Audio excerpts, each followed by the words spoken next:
My nanny coached my son to lie to CPS in Spanish, not knowing I'm fluent. I was standing in the kitchen making coffee when I heard my nanny Claudia talking to my 4-year-old son Oliver in rapid Spanish through the baby monitor. The device was supposed to be for nap time, but I'd left it on by accident that morning. Her voice came through clear and urgent, speaking faster than I'd ever heard her talk before. She was teaching him a script, repeating phrases over and over until he could say them back perfectly. When the lady comes to talk to you, you say your papa never hits you. You say he's a good papa. You say mama is the one who gets angry. My hand froze on the coffee pot, and I felt ice water flood my veins as I processed what I was hearing. Claudia had been our nanny for 8 months, recommended by a friend from my yoga class who'd used her for years. She was in her mid-50s, warm and motherly, always arriving on time with homemade empanadas for Oliver. My wife Diana and I both worked demanding jobs, me as a software architect and her as a hospital administrator, so having reliable childcare felt like winning the lottery. Claudia spoke limited English, which had never been an issue because Oliver was learning Spanish anyway, and I'd grown up in a bilingual household in Southern California.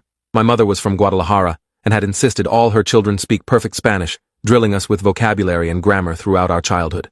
But I'd never mentioned this to Claudia because she seemed more comfortable speaking English around me, and I didn't want to make her self-conscious about her language skills.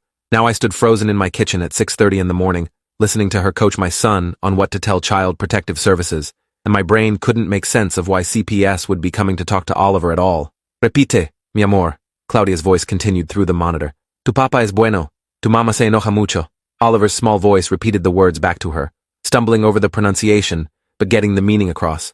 Your papa is good. Your mama gets angry a lot. I set down my coffee cup carefully, so I wouldn't drop it, and pressed the volume button on the monitor to make sure I was hearing this correctly. Claudia was still talking, her voice patient but insistent, explaining to Oliver that a nice lady would come ask him questions, and he needed to remember exactly what to say.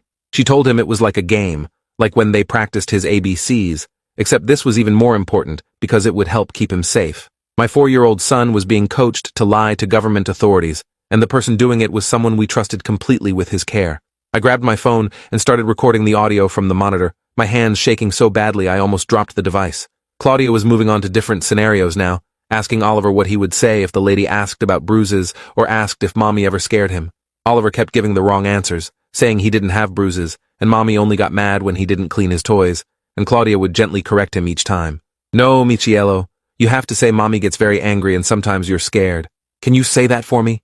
Oliver repeated it back in his sweet, trusting voice, and I felt rage building in my chest that made it hard to breathe normally. This woman was teaching my baby to accuse his mother of abuse, programming him like a computer with false memories and scripted responses.